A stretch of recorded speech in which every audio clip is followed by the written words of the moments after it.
با سلام به بینندگان بینیهایت گرامی رادیو آزادی، به همه آنها که این لحظه ها ما را در آزادی ویدیو کانال مستقیم رادیو آزادی در یوتیوب تماشا دارند. شاید به وقت پراگاتا هست و من برای شما خبرهای تازه تاجیکستان و جهان را میرسانم.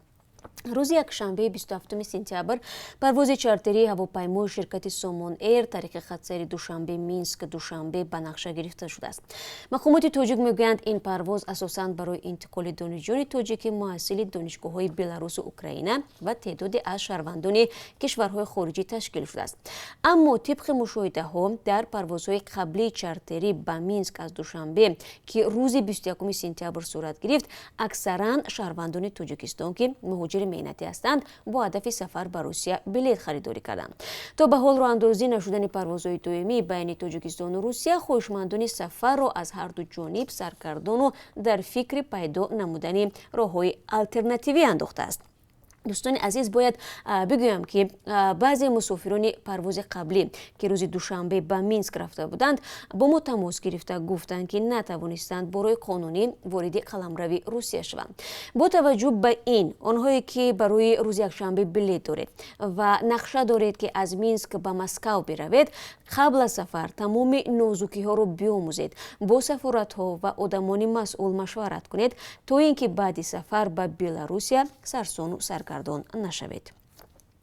وزیر دفاع تاجیکستان در پیشروی موسم دعوت تیرمای امسال که از 1 اکتبر شروع می شود با کمیساریات‌های حربی نویو و شهرها و ولایت‌های کشور مشورت کاری گذرانده طلب کرده است که هنگام تشکیل دعوت به قبل مشکلات ایجاد نکند.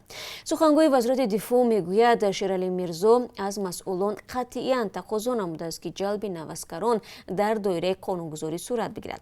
وزیر به کمیسران حربی منطقه دستور داده است که قبول شهروندان کشور را تشکیل و به مسئله آنها در محله ها رسیدگی شود تا اینکه ضرورت مراجعت این ساکنان به ساختارهای جمهوری باقی نماند. وزیر دفاع در این جلسه تاکید نموده است که تعداد دعوت شوندگان نسبت به احتیاجات قوه‌های مسلح کشور چند مراتب بیشتر است و این امکان می‌دهد که به صف ارتش تنها نوسکران سالم و صاحب معلومات جلب کردند.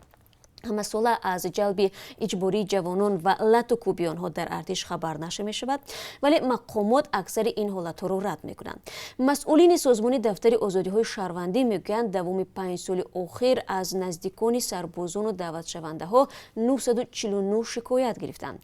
والدان از نقض حقوق و قانون شکنی ها در موسم دعوت یا قسم‌های حربی شکایت کردند، اما با وجود تلاش عمومی حقوق کم اتفاق افتاده است که در اساس این شکایت ها پرونده آغاز و مسئولان قسم حربی و یا فرماندهان جزا بگیرند.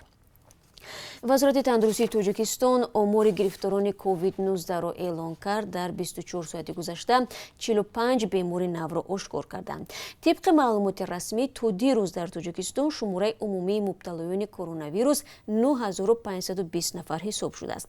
تعداد فوتیدگان 74 نفر گفته می شود. وزارت تندرستی میگوید 87% بیماران شفا یافتند. در همین حال برخی از پزشکان در صحبت با رادیو آزادی ابراز داشتند که این مریضی میان کودکان توجیک نیز ثبت شده است. به قول آنها بیماری را نابالغان نسبتاً سبکتر می‌گذرانند.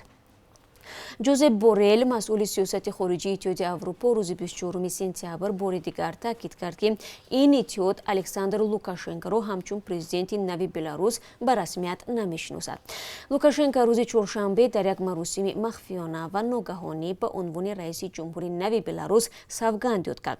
پس از نشر خبری برگزاری این مراسم، گردهمایی گسترده در شهر مینسک برگزار شد و رهبران مخالفان بلاروس سوگند یاد کردن لوکاشنکو را یک عمل تقلبی و غیر قانونی خواندند و آن را محکوم کردند.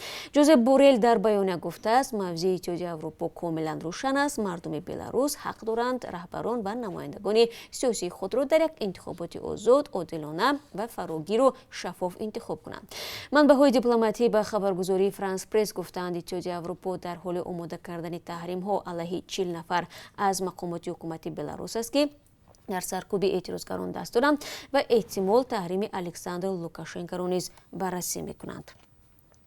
وزارت کره داخلی تاجیکستان از افزایش جنایت‌های دزدی خبر داد که در 8 ماه سال جاری 4350 حالت ثبت شده است. این رقم نسبت به همین دوره سال گذشته 17% زیاد بوده است. در این وزارت به رادیو آزادی گفتند جنایت‌ها را بیشتر افراد قبلا صادر شده و جوانان صادر کردند. تحلیلگران افزایش سطح جنایت‌های دزدی را به پاندمی کووید 19 ربط می‌دهند که صفحه بیکاران را بیشتر کرد. اما سخنگوی وزارت کارهای داخلی میگوید سبب اصلی به دزدی دست زدن آدمان پیامد وقتخوشی و مینوشی آنها بوده است. خب بینندگان عزیز، این چند خبر تازه بود که من در دست داشتم. با خبرهای بیشتر از این شما رو منتظر خواهیم بود بعد از 3 دیگر در برنامه خبری روزی با قرار داشته باشید.